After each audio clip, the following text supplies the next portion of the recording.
So hello friends. So in this topic of part 2 apoptosis, I am going to explain you about the pathological causes and the mechanisms of apoptosis. So first of all, these are the pathological causes, but these pathological causes are not mainly asked, but you have to mainly remember the physiological causes, because you already know that in the first year of MBBS you have to only study the normal functions of the organ in physiology. So first, that simple elimination of cells with damaged DNA, and second, elimination of cells with excessive accumulation of misfolded proteins.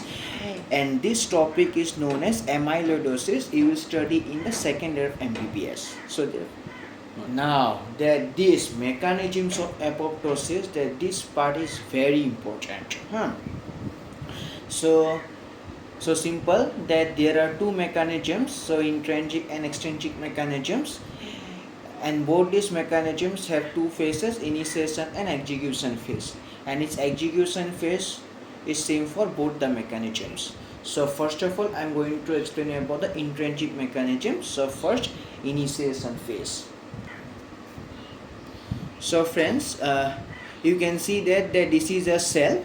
So this is only a rough diagram. Now the main purpose is to make you understand the initiation phase of intrinsic mechanism. So this is a rough diagram of a cell, and this is a nucleus, and this is the mitochondria, and you can see that these are the two mitochondrial membranes, and between these two mitochondrial membranes, so here pro-apoptotic factors are present, and this is the condition before stimulus.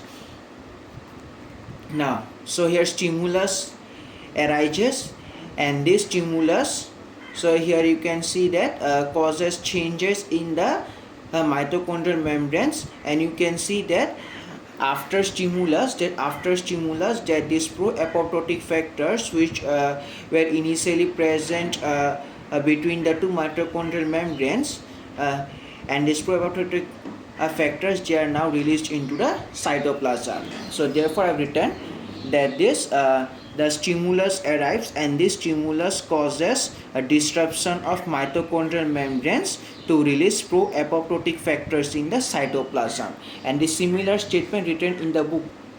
So you can see here that so apoptotic pathways, you can see now that intrinsic pathway. So here intrinsic pathway or mitochondrial, that this pathway is the result of various stimuli which do not act through cell surface receptors, but they initiate a series of intracellular events. The stimuli include radiation, toxins, hypoxia, hyperthermia, and free radicals. But the most important, that these stimuli result in the disruption of the mitochondrial membrane, which results in the release of pro-apoptotic factors which normally sequestered inside. So now you can take that normally, that means initially before inside. Now after stimulus, that is pro-apoptotic factors, they are released into the cytoplasm. So similarly, now I am going to discuss you about the about the extrinsic mechanism. This is the initiation phase. So you can see here that it is a cell, and this cell has that receptor, and this is the tumor necrosis factor. So this is a condition 1. So here that is a condition before. So second, so here that in this that receptor, you can see that this tumor necrosis factor binds, and this causes activation. So this is the activated state, and this activated state causes a disc formation, and here disc formation, that means that inducing signaling complex. So similarly, you can see that extrinsic pathway, that this involves transmembrane receptors belonging to the TNF, tumor necrosis factor receptor gene family, and are called DAT receptors. Once activated, post-receptor events result in the formation of disc, that inducing signaling complex. So now initiation phase of both the mechanisms have been done, and already I have mentioned that both these mechanisms have two phases, initiation and execution phases. Execution phase is same for both the mechanisms. So you can see here execution phase for both the mechanisms. So this this is obtained from the initiation phase of intrinsic pathway IP, and this from initiation phase of EP, that means extrinsic pathway mechanisms here.